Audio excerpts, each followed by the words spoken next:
कक्षा 10 की कक्षा 10 का जो चौथा चैप्टर है कार्बन एवं उसके यौगिक, उस उससे संबंधित थ्योरी हम आपको बताने जा रहे हैं। ये बड़ा इंपॉर्टेंट भी है, बड़ा आसानी से बताएंगे। तो उसमें है कार्बन एवं उसके यौगिक। तो पहले कार्बन के यौगिक जो बनते हैं उनका हम नाम लिखना सीख लें, वो कैसे बनते हैं, उनकी संरचना सूत्र कैसे लिखते हैं, उसके बारे में जानकारी देने जा रहे हैं। तो जैसे कार्बन की संयुक्ता होती है 4, और हाइड्रोजन, कार्बन के साथ हाइड्रोजन के बहुत सारे यौगिक बनते हैं, और हाइड्रोजन की संयुक्ता होती है 1। तो बेसिकली सबसे पहले हम हाइड्रोजन और कार्बन से बनने वाले यौगिकों की संरचना सूत्र और उनके नाम के बारे में अध्ययन करेंगे। पहला जैसे मान लो ये कार्बन हुआ, तो कार्बन को 4 संयोजकता कंप्लीट होनी चाहिए। एक बांड अगर किसी तत्व के साथ एक बांड लगा है तो एक संयोजकता को कंप्लीट करता है, या एक संयोजकता संतुष्ट करने का काम करता है। तो जैसे ये कार्बन हुआ, इसके और ये हाइड्रोजन हुआ, इन दोनों के बीच में एक बॉन्ड लगा दिया तो हाइड्रोजन की एक संयोजकता कंप्लीट हो गई और कार्बन की भी एक संयोजकता कंप्लीट हो गई। तो अभी इस हाइड्रोजन से एक ही संयोजकता कंप्लीट होगी, इस फिर दूसरा हाइड्रोजन ये वाला ले आएंगे, तो इस हाइड्रोजन से इसकी तो पूरी फुल हो गई, कंप्लीट हो गई, लेकिन कार्बन की से साथ लगाएंगे तो कार्बन का एक बॉन्ड एक संयोजकता कंप्लीट हो जाएगी। इसी प्रकार ये हाइड्रोजन से कार्बन की एक और संयोजकता कंप्लीट हो जाएगी। इसी प्रकार इस हाइड्रोजन से कार्बन की एक और संयोजकता कंप्लीट, इस प्रकार से पूरी चारों संयोजकता कंप्लीट हो जाएंगी। तो एक कार्बन को कितने हाइड्रोजन चाहिए सारी संयोजकताएं पूर्ण करने के लिए? 4 हाइड्रोजन। तो इस प्रकार से एक कार्बन 4 हाइड्रोजनों के साथ संयोग करके अपनी संयोजकता कंप्लीट कर लेता है और तत्व बनाता, यौगिक बनाता है मेथेन। उसका सूत्र होता है CH4, एक कार्बन 4 हाइड्रोजन। अब इसके बाद क्या करेंगे?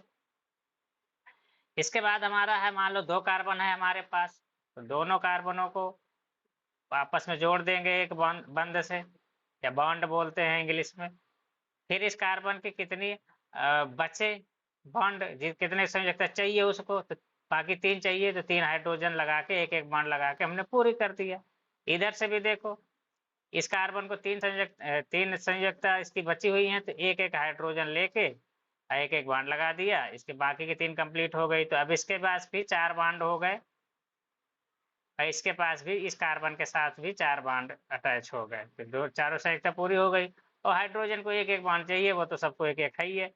इस प्रकार से ये तत्व बना, ये यौगिक बना एथेन, C2H6। टोटल हाइड्रोजन कितने हैं? 3 इसके 3 इसके 6, और 2 ठो कार्बन, C2H6।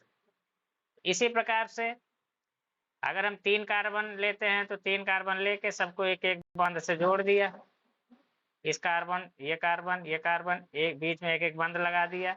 अब बाकी की जो संयोजकताएं बच रही हैं उसके लिए हम हाइड्रोजन का यूज करेंगे। एक हाइड्रोजन ये, एक हाइड्रोजन ये, एक हाइड्रोजन ये, इसकी 4 संयोजकता कंप्लीट। इसकी करने के लिए एक ऊपर एक नीचे, आगे पीछे पहले से था, यहाँ पे इसके एक ऊपर एक नीचे एक इधर से पहले से, तो 4 4 इसकी संयोजकताएं कंप्लीट हो गई, ये बंध कंप्लीट हो गए, और इसका नाम दे देंगे C3H8। इस तरीके से हमारा 3 कार्बन की चेन बन गई एक प्रकार से। इसमें 4 कार्बन का बनाते हैं, सी सी सी सी, सबको एक एक बंध से जोड़ दिया। उसके बाद जो बच रहे हैं, इस कार्बन में एक ही बंध है ये वाला, तो बाकी 3 हाइड्रोजन यूज करके कंप्लीट कर दिया इसकी संयोजकता। इसमें 2 पहले से हैं तो ऊपर नीचे एक एक हाइड्रोजन लगा के कंप्लीट कर दिया, इसी प्रकार इसको भी कंप्लीट कर दिया। इसमें एक ही है तो इधर इधर से 3 हाइड्रोजन लगा के कंप्लीट कर दिया। तो ये हो गया हमारा ब्यूटेन, 4 कार्बन की चेन बन गई। इसी प्रकार से हम 5 कार्बन की भी बनाएंगे। 5 कार्बन लेंगे, सबको एक एक बंध से जोड़ देंगे, सबके बीच में एक एक बॉन्ड लगा देंगे। कहने का मतलब ये है, इस कार्बन के पास 3 बच रहे हैं, 3 बॉन्ड इसको और चाहिए, या 3 से एक और चाहिए, तो 3 हाइड्रोजन यूज करके इसको फुल कर दिए। इसमें बाकी सब में 2 हाइड्रोजन यूज करके फुल कर दिए। लास्ट वाले को 3 संयुक्त चाहिए, तो 3 बंड लगा के पूरे बॉन्ड लगा के पूरे कर दिए। तो ये हमारा यौगिक बना C5H12। इसका नाम होगा पेंटेन। इसी प्रकार से पीछे इसका नाम क्या होगा? पहले वाले का मेथेन, 1 कार्बन है, 2 कार्बन है तो एथेन, 3 कार्बन है तो प्रोपेन, 4 कार्बन है तो ब्यूटेन।